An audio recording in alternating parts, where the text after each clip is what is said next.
미국에 물가 쇼크가 터졌다. 이런 기사가 지금 굉장히 많이 나오죠. 야, 저는 이것을 보면서요. 1979년에 오일 쇼크 모습, 1974년에 1차 오일 쇼크가 터졌잖아요. 그때부터 1979년에 2차 오일 쇼크가 터지게 되는데 그때하고 지금 비슷한 모양을 가는 것은 아닐까. 그런 두려움이 좀 다르네요. 다시 말해서 물가를 잡았다고 생각하면서 금리를 멈췄는데 이게 물가가 다시 올라가서 미국의 금리도 다시 올리는 그런 아주 최악의 상황 지금 오지 않을까 그런 걱정도 좀 되네요. 그 당시에 말입니다. 이제 이 정도 물가 잡았어 이렇게 생각을 했는데 웬걸이요? 물가가 퍽 올라가니까 이를 두고 말입니다. 예, 시장에서는 큰일 났다 그랬었거든요. 지금이 그런 모양새를 지금 취하고 있습니다. 여러분 이거 한번 보세요. 미국의 생산자 물가입니다. 예, 지금 2024년 1월에 전년 대비해서 0.9% 예, 늘어났습니다. 0.9%. 뭐 12월 달에 1%였고 예, 1월에 0.9%였는데 이게 무슨 물가 쇼크냐 이렇게 이야기할 수 있을 겁니다. 적어도 2022년 6월에 11.3% 이렇게 올라가야지 물가 쇼크지 0.9% 올라간 게 무슨 물가 쇼크냐 다들 그렇게 말씀하실 수 있을 거예요. 그런데 이게 말입니다. 2021년 오른 것, 2023년 오른 것 다 같이 따져야 되고요. 2023년, 2024년 또 올랐다는 사실이고요. 더 큰 충격적인 사실은 여러분 결국 이거예요. 예, 전월 대비해서 어떻게 됐느냐의 문제인데 여러분 지금 2023년 10월에 미국의 생산자 물가가 마이너스 0.5까지 떨어졌거든요. 그리고 12월에는 마이너스 0.1이에요. 그런데 1월에는 전월 대비해서 0.3%가 늘어났습니다. 시장의 예측치는 아니었거든요.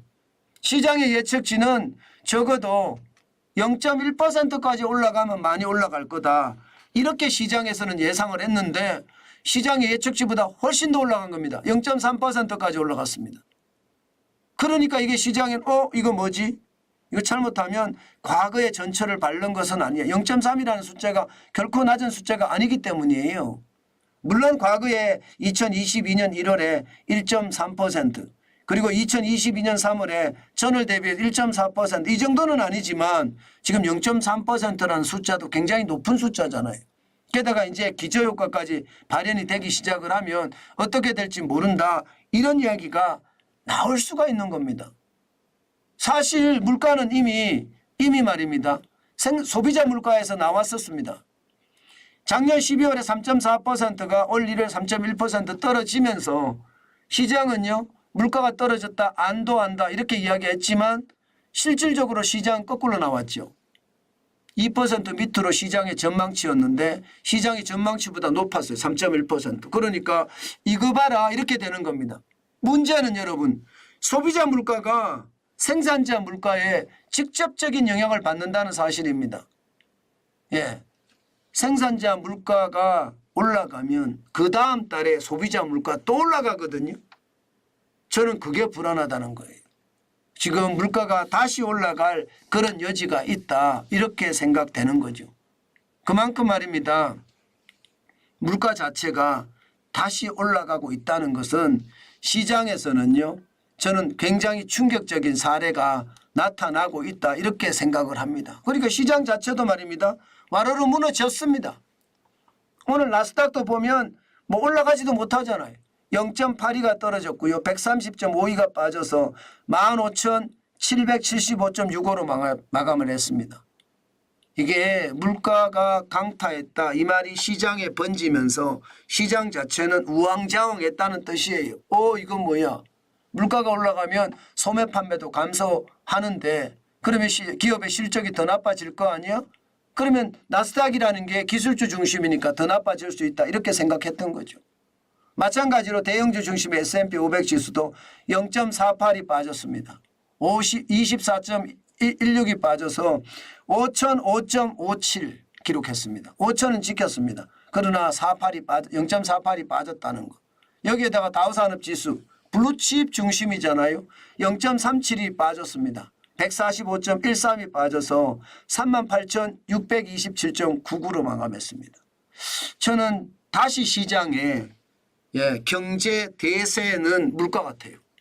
물가가 어떻게 될지 이것이 말입니다. 시장의 대세가 되지 않을까 싶습니다. 물가가 계속 올라간다면 결국 미국의 기준금리는 올라가는 시점이 점점 저는 올 수도 있다고 생각합니다.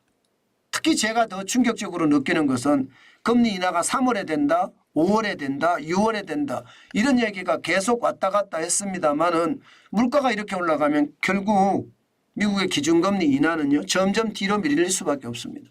기준금리가 인하가 뒤로 밀리면 밀릴수록 저는 경제의 고통은 고물가에 고금리가 충격을 준다고 봅니다. 저는 그것이 결국 시장 전체 위협으로 당연히 될 수 있다고 보고요. 특히 말입니다. 미국 경제가 나빠지는 것, 미국 경제가 물가 충격을 받아서 기준금리 인하 시점이 점점 뒤로 밀리는 것, 이것은 우리 시장에는 악재 중의 악재입니다. 결국 말입니다. 우리 시장에 영향이 굉장히 크게 미칠 거고요. 그 영향은 아마 여러분들이 직접 다 느끼실 수 있을 겁니다. 저는 그래서 여러분 투자하지 마시고 생업에 열중하면서 돈을 쌓자고 말씀을 드렸어요. 돈을 많이 쌓아놓은 사람이 결국은 부자가 될 겁니다. 저는 그 시기가 점점 앞당겨진다고 생각을 해요. 그렇기 때문에 여러분 조심하시고 또 조심하시면서 현금 쌓기 게을리하지 않았으면 좋겠습니다.